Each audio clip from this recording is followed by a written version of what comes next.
निसर्गाची नवी किमया। या संत्र्याचा कलर पहा तुम्ही, अर्धा संतर पिवळा आहे आणि अर्धा संतर हिरवा आहे।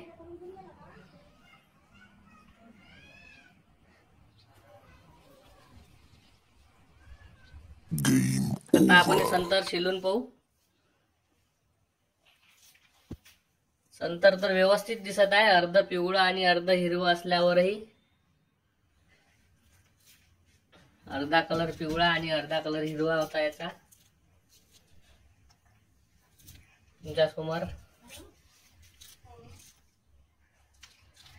आता याची चव घेऊन पाहू आपण कशा पद्धतीने लागते संतर। तर